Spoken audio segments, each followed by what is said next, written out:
What is up, everybody? It is Alex from Heavy New York calling from Zoom again, and this time we are here with Joe of Man Must Die. Thanks for being here, man. It's great to have you here. It's good to be here. Thanks for having me. Yeah, your screen is going a little ape shit right Yeah, now. I think my PC's possessed. That's pretty freaking awesome. I kind of don't want to edit that out. If I could keep that in there, it makes it all the more death I'll keep it metal. in. Yeah, all right. Absolutely. Cool. But it's so awesome to have you here. Your latest album is The Pain Behind It All, which is coming out very soon. Was the intention of this album to just kind of like pick up where you left off after a piece was never an option, or was this meant to be kind of like a new beginning for Man Must Die in a way? Um, I don't think it was a conscious thing, to make it any different from the previous album. I think it's just the next set of songs, really. That's how we work as a band. We don't really have any, set out plan of how a record's going to sound until we actually start recording it, and then we see how it comes together as a whole piece of work. Um, but to me, it still sounds like Man Must Die. Not really that much changed, a little bit older. Yeah, I feel like I think anybody who was listening to The Human Condition or No Tolerance for Imperfection, etc., are going to very much appreciate the pain behind it all as well. Is there ever like a preconceived vision of what a Man Must Die album needs to sound like, or is the songwriting process very improvisational and almost a very experimental process? Yeah, definitely. That's exactly how I would say each song just I tackle each song as an individual song. We don't ever go out to try and make a death metal song, a technical song, a slow song. They just come out the way they come out. And yeah, it's very natural for us to do that. We're all fans of different types of music, metal, old school hardcore punk, things like that, grindcore, so it all kind of just melds into the one thing, and the outcomes what is Man Must Die. When you because I know it's like kind of a cliche question asked, what does the record name mean? But I've always thought that a Man Must Die album title has been kind of like a rather thought-provoking way, with like peace was never an option, or no tolerance for imperfection, and now the pain behind it all. With this new album, are you expressing sort of like an internal pain? Is this like a very personal album title in a way, or is the pain behind it all more or less kind of like demonstrating the pain that we've all been feeling throughout humanity? No, it's definitely, this album's the most introspective album that we've ever did, especially from a lyrical point of view. I write all the lyrics in Man Must Die. So yeah, this one's very personal. I went through a lot of problems with my mental health while recording this album. I've struggled with my mental health pretty much for my entire life, but it was very, very bad while we were writing this record.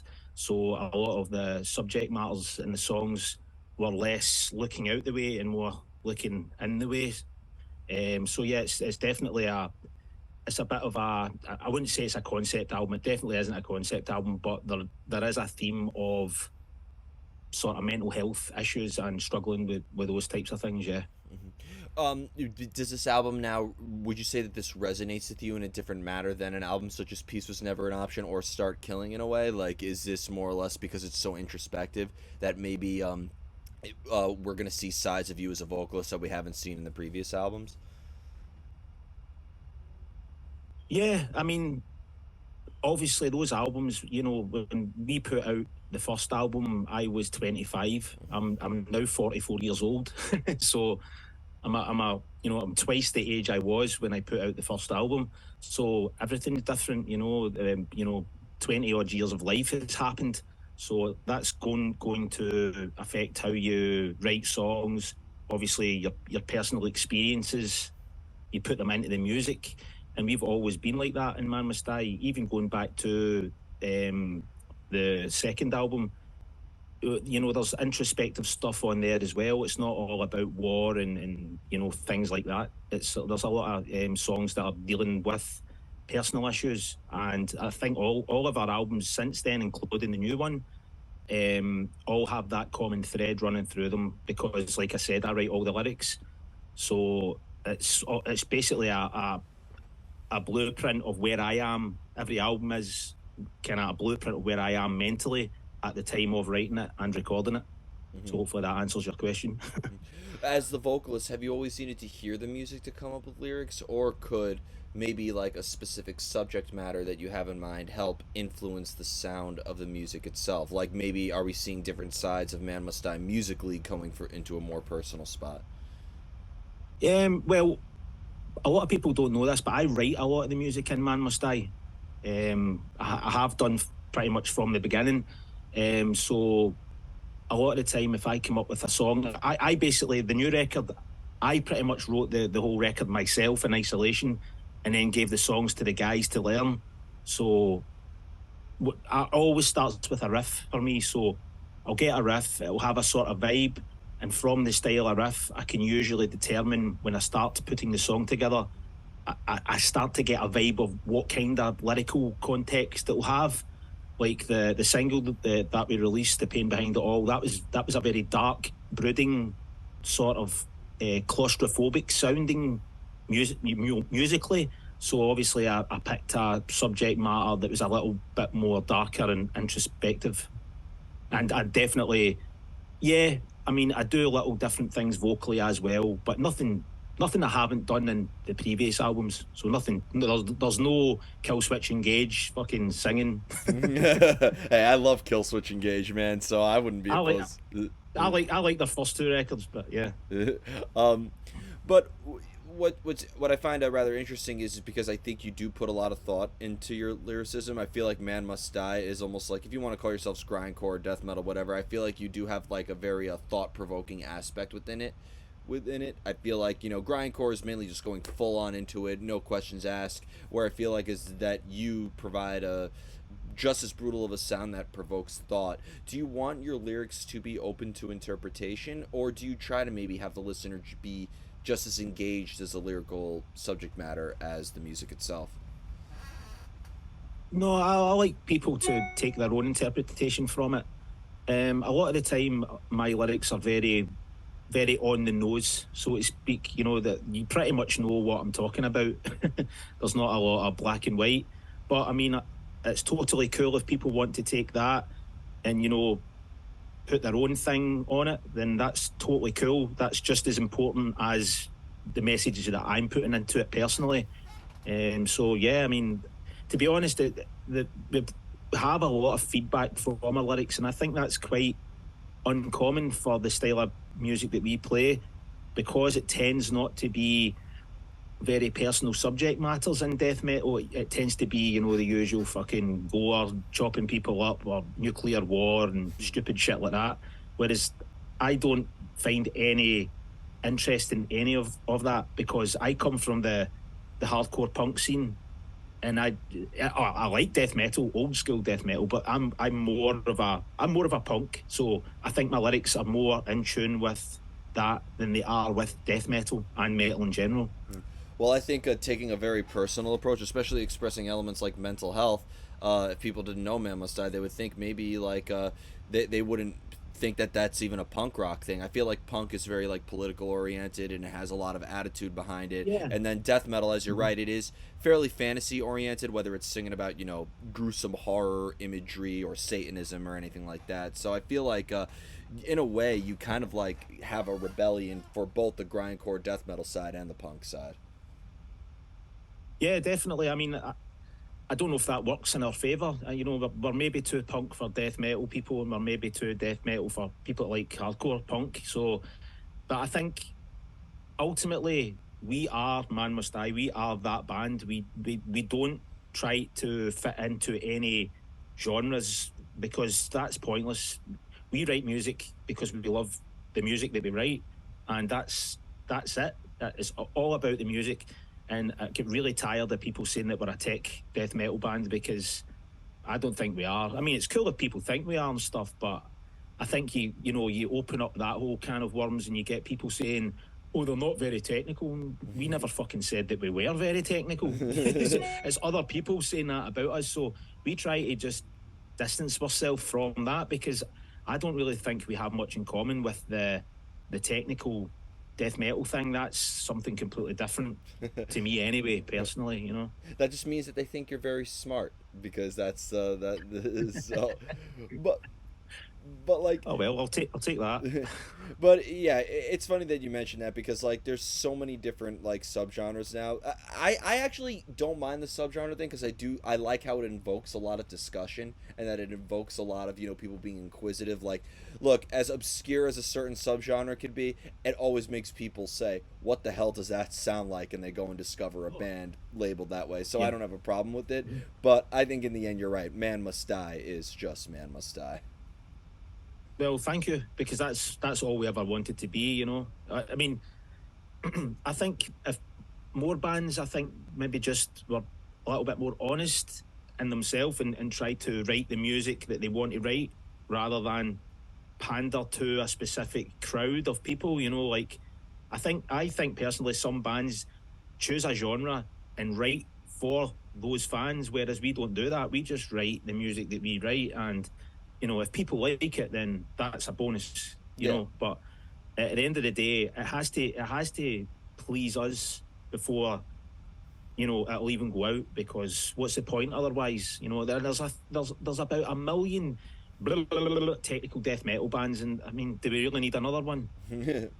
I mean, I'm always excited to see, how the vision of Chuck Schuldiner has evolved and everything like that. But, who knows?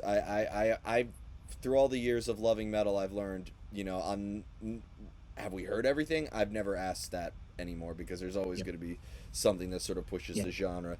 But I do agree, and nothing is more comical than a band just making up a word, adding the word core at the end of it, and then you go on Wikipedia about that whole subgenre, and there's only like two bands in the whole roster. Yes. See, I'm too old for that. I'm too old for that. I mean, I'm just, I'm surprised I'm still doing this at 44 years old. So I'm just out to write some good heavy metal, and if people like it, then bonus. To quote the great Lemmy Kilmister, if you think you're too old to rock and roll, you probably are. And Absolutely, absolutely. Well, I probably am then. going back to the mental health subject matter of the pain behind it all, obviously when you create art about your own internal struggles, it does provide something that's very cathartic and it is a good release. But could also confronting your demons and your own internal struggles, can that also maybe make the songwriting process just as deteriorating? Could it almost sometimes, pour salt on an already open wound?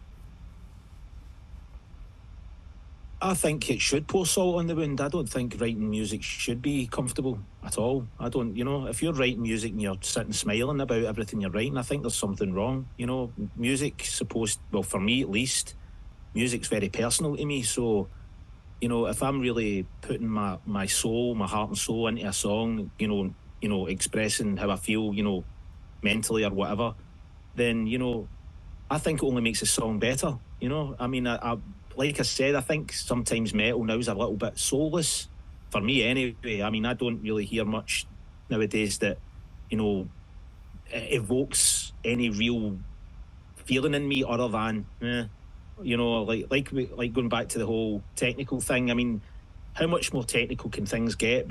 I mean, before you can't get any more technical, and then where do you go from there? So, yeah, I mean, it is painful, but it's cathartic as well. So it's a little bit of both. And I think for me, for a good song to be written, especially about something personal, Yeah. you need that conflict. You need that. Definitely. And I mean, again, with the like, I could agree. There's plenty of times where I've asked like guitar players, so do you guys get paid by the note that you play or something like that because of because of the 17.5 minute long guitar solos or something. But again, I think in the Yeah, end, different genres express different emotions and different skill sets and different eras. absolutely. Yeah, so I think like I love Obscura and Archspire and Death and Cynic and a lot of those technical death metal bands. But like they are meant to kind of like invoke thought. They're kind of meant to get lost in a way. But for Man Must Die, Yep. you're preventing me from beating the shit out of somebody on the subway because I think it unreleased. Not that I ever could, but like it. I feel like it Yeah. provides a Well, that's release.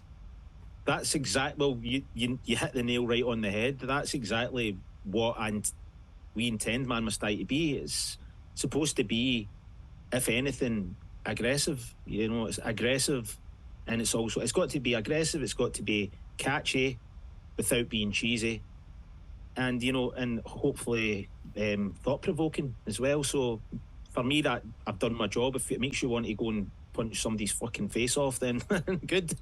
Save it for the pit. Aye, absolutely, aye. Yeah. No violence. um, I think a great tour would actually be Man Must Die with Macabre. I think those would be the two interesting, like the under. We've toured with Macabre. Oh, really? You have?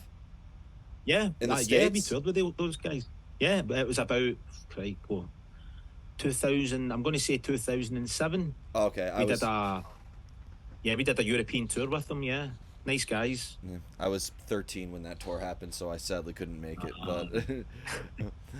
But I feel like there's a lot to celebrate as well as in the Man Must Die endeavor, because this year does, or actually it was more last year, but the Season of Evil demo, it's now 20 years old. I mean, just looking back at the evolution of Macabre from the Season of Evil to now, over 20 years later, how would you say you've progressed in a way, especially because you've been involved in other projects as well, such as God Player? Like, do you feel that, like, maybe, you know, with every album you've discovered new things about yourself and uncovered new skills and new methodologies to your songwriting?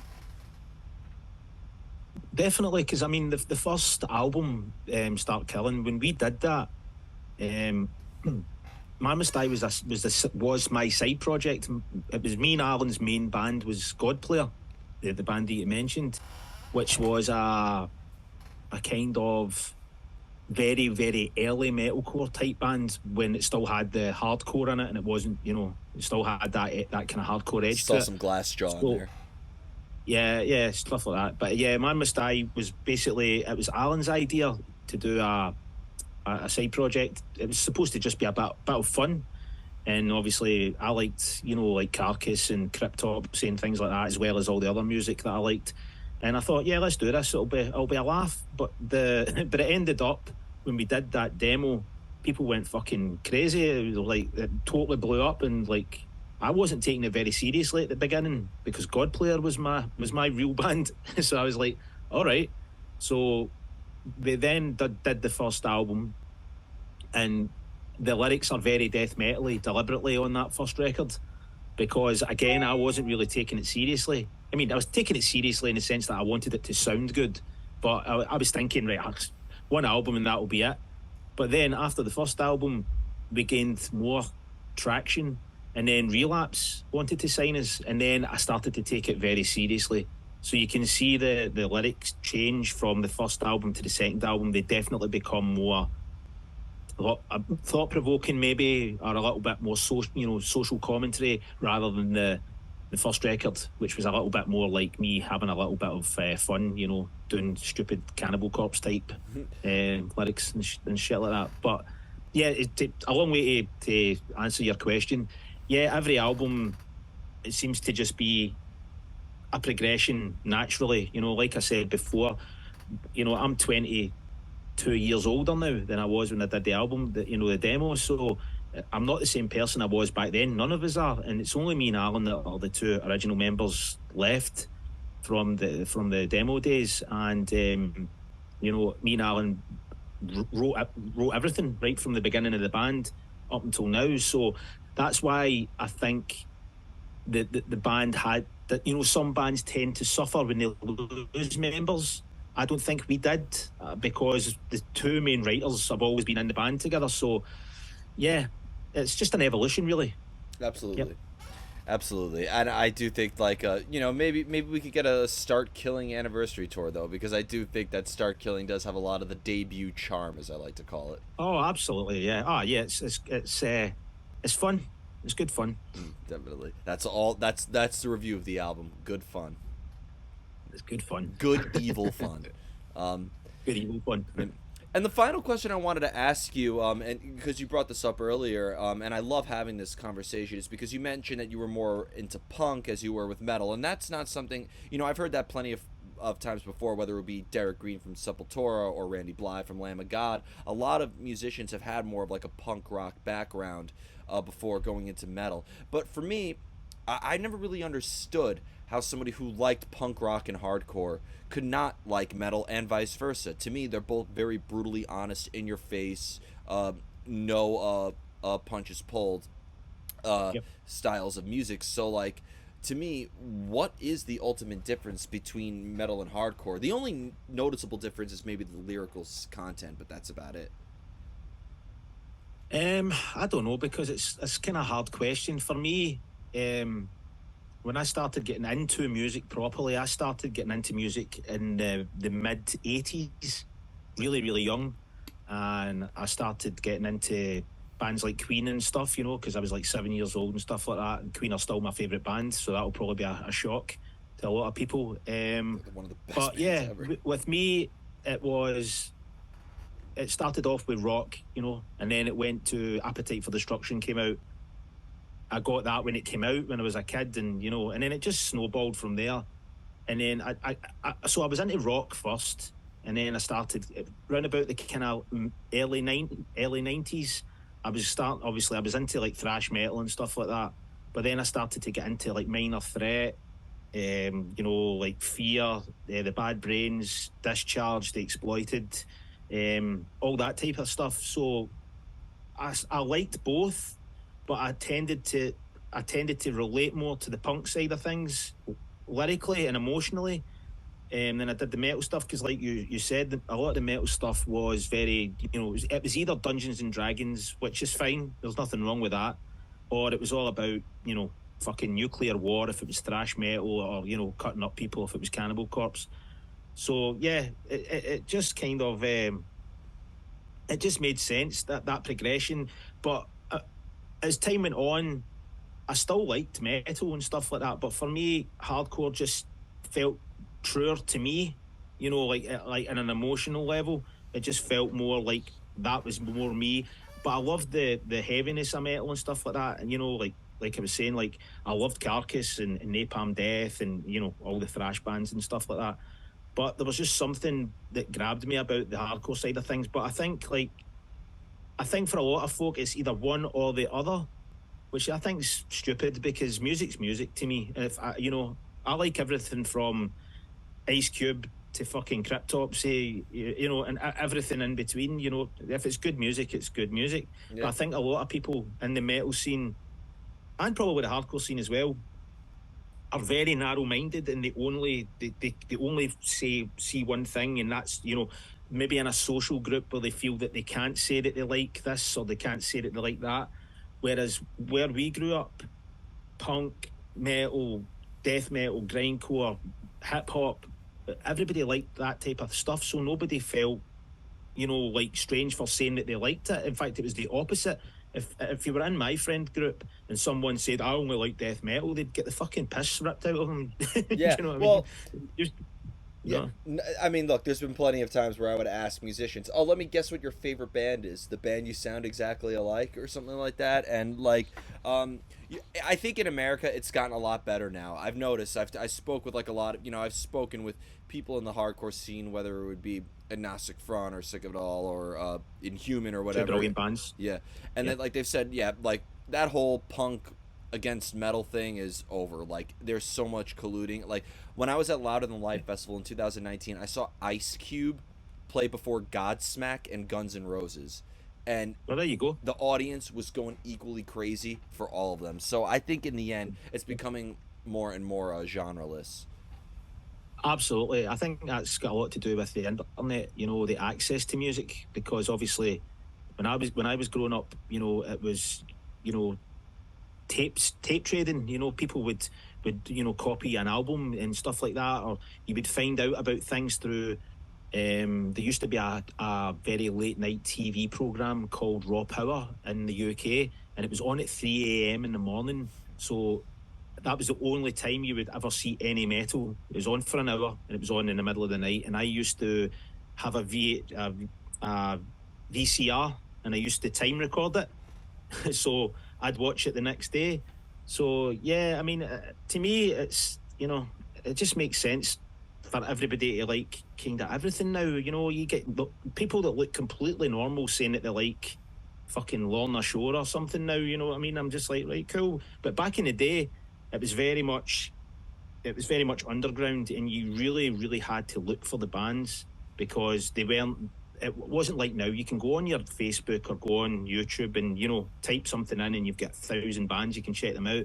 Back then, it just wasn't that easy to do that. Yeah. The internet, though, in a way, one thing I did like, the internet still, to a degree, has a bit of like an underground charm to it. Like, I think Metal Archives is awesome because there's so much shit you never knew existed, thanks to Metal Archives. I don't know what kind of machines they are over there, but like, and then there's a lot of underground stuff either through shit. There's music that you can't find on YouTube or on any streaming platform, so you kind of have to do a little bit of research and maybe don't help a terrorist organization mine bitcoins in the process of clicking on a certain link or something like that. I don't know. Yeah. Like, so there is some underground stuff on the internet too. It's just definitely not tape trading like it was back in the day. Yeah, no, definitely not. And in fact, I did an interview yesterday for a Peruvian magazine, and the guy was saying something similar. He was talking about why do you think metal's so kind of accepted now? And I definitely think it is. It's down to a lot of things. The internet's only one of them. I think metal gets used now in mainstream films. It gets used in mainstream. Metallica getting used in Stranger Things. Things like that, and it opens up all these new doors for new people to discover heavy metal. And I'm cool with that. I mean, you get a lot of fucking idiots, like, oh, I liked Master of Puppets when it came out, as if it's a fucking badge of honour. It's like, so fucking what? Yeah, I mean, what makes you? Do you know what I mean? It's like, so yeah. Yeah, but you're ridiculous. still online to see the band play again. So you just come to like bitch at the fact that they're playing at a stadium instead of a club. Like, it's the dumbest thing I've ever seen in my life. I think gatekeeping is more toxic than the genre thing or anything else. Absolutely, I fucking hate it, and I'm an old bastard, so it's people at my age and older that tend to be pretty bad with things like that, and I'm all about if a kid finds Man Must Die and he's 10 years old and he loves it, I'm fucking cool with that. I have no problem with that. I'm not going to say, well, fucking hell, you didn't buy your first album. It was like, that's fucking ridiculous, and having that mindset is just fucking insane, and quite frankly, it's just kind of sad. Yeah, it's actually kind of pathetic because the band most certainly doesn't give a shit, and their fans don't give a shit either. The only one is you. And I would kill if I was in a band. I would kill for Kim Kardashian to be wearing one of my shirts. I would. Yeah, fucking definitely. Yeah, absolutely. If Kim Kardashian walked out with a Man Must Die t-shirt, I'd be like, excellent, brilliant. Yeah, I wouldn't have an issue with it. Save you a fortune on the publicist. Well, that's true. Yeah. I think as well. I think it comes from maybe the kind of the hardcore scene as well, and kind of grown up in that and stuff like that, as well as a metal scene. I think, I don't know. I think I'm going to probably get into a lot of bother here, but I think a lot of older metalheads are a little bit Arrested Development. They're kind of my age, but they're still 15 inside their head, and I'm like, you need to kind of grow up at some point and realize that people can like the band that you like. It's just silly. Yeah, really silly. And I've met again like OGs in the hardcore scene, for everybody from Agnostic Front, Crown of Thorns, everybody, and like, you know what? Everybody in the band, the people who work around them, all super welcoming. I walked into my first hardcore show, and this was stupid on my part, but wearing a Bullet for My Valentine hoodie, and like all the hardcore guys were like super I can cool. imagine. Yeah, but all like the guys who were performing, Madball, Agnostic Front, were playing that show. Super cool, down to earth, welcomed, gave me like, you should listen to this band. They don't give a. Yeah. Yeah, they don't give a fuck about that. They don't care about that. I mean, it's ridiculous. I mean, if somebody walked up to me wearing a fucking Justin Bieber shirt, and asked me to sign one of our albums, I'd be like, cool, of course. I'm not going to fucking start berating the kid because he likes Justin Bieber. I mean, that's just fucking pathetic. Yeah, and to tie this whole gatekeeping portion up, the funniest thing is that they complain about younger people getting into it, all this shit, and at the same breath will complain that metal is not what it used to be. Like, why isn't metal even bigger anymore? Why? I was like, maybe it's because you don't want people listening to it. Like, exactly. It's like I don't think they realise just how stupid they actually are when they say things like that. Yeah, because it's how can you expect metal in one hand they want metal to be massive, but in the same hand they don't want it to be massive. It's like fucking pick pick one. Yeah, yeah, I Doesn't know. make any sense. Yeah, it's I would tell them to grow up or down. I'm not sure, but like either way. Just just ignore them. Yeah, That's what I do. exactly, Because exactly. it's funny because when we put out the new single, I mean the feedback has been like 99% positive, but I knew there would be, oh, it's not fast, and I'm like, and so I was expecting that. And there's one, I'm obviously not going to say the guy, I don't even know who it is really, but one dude's like, this song sucks, it's not fast. And, and somebody else went on and said, you do realise that they have slower songs on their albums. And then the guy never said fucking anything after that. It was just like, well, that's it. Yeah, I mean, to this day, I listen. People like to say what they want about the Black album, but Ride the Lightning had Fade to Black on it. Master of Yep. Puppets had Escape. Welcome Home on it. So like, I don't know what the Yep. bitching is. So before we I go, mean, oh, aye. you No, it's all right, on you go. you were saying, you were saying. No, I was just going to say about the Black album and stuff. You know, it's, I was there when it came out, and I understand at the time, coming from Injustice for All, it was a bit of a shock. But you know, it's a classic album. You know, there's a reason it sold like 100 million albums, because the fucking songs are great on it. And it Simple as still that. sells thousands of copies a week. Granted, I do Yeah. skip over Enter Sandman after hearing a bunch of I know. people in my dad's music store play that out of tune 1,000 times a Yeah, week. So, but of you know, course. everything else. Troll Metallica fans to tell them that everything before the Black Album sucked. See how they'll react to that. Aye, good idea. So before we go, I want to thank you so much for your time and for such an awesome conversation. Is there just anything else with Man Must Die that you would like to promote for the pain behind it all in terms of tours or videos or anything else you would like to promote for the band? Well, we have, the album comes out on the 17th of February, and we have a new single coming out on that day as well. So there'll be a lyric video for that. We're currently looking at doing some touring, but obviously we're trying to work out the logistics and stuff of that, because obviously we aren't a full-time band. We all have full-time jobs, and a lot of us have kids, families and stuff. So we can't really, just go on tour for 6 months out the year. But we definitely will be playing shows, absolutely. So as soon as we know, you'll know. Hell yeah. Well, thank you so much, everybody. We are here with Man Must Die, the pain behind it all, coming out very soon. Be sure to pick that up, and we will see you next time on Heavy New York.